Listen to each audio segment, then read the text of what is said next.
In preparation for courses this autumn, I've created a Microsoft OneNote notebook of important lectures and study material that I want my students to explore over the summer. In OneNote, I can share this notebook and even control the parts of the notebook they can view or edit. One of these notebook sections is solely for my personal use. So, before I share the notebook, I will protect this section with a password.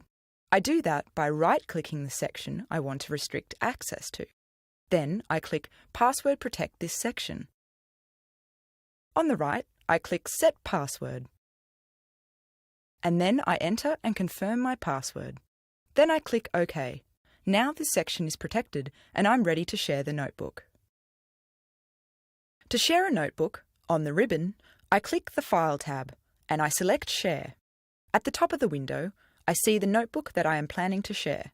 In the Share section, I see several ways that I can share this notebook. The first option is to invite people to access the notebook. To do this, I insert the names or email addresses of the people I want to invite.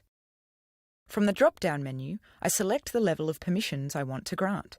For now, I want these students to view the content rather than edit it, so I select Can View.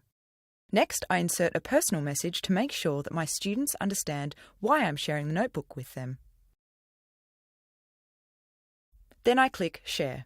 The students will receive an email message that includes a link to this notebook. They will be asked to sign in before they view the content.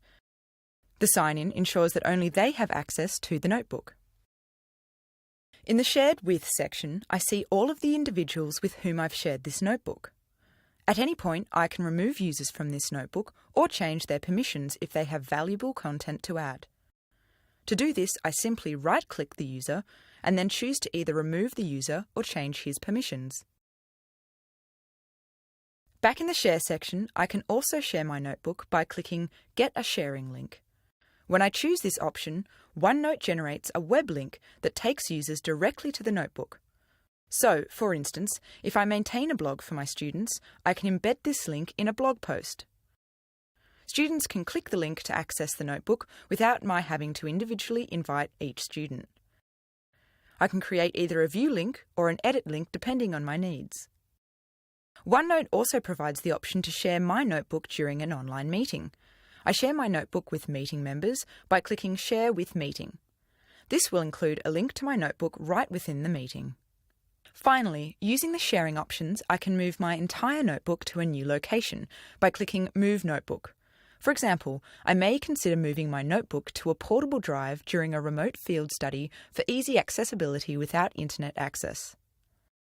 Sharing OneNote notebooks is an easy way to distribute controlled content as well as to open up a forum for discussion and collaboration.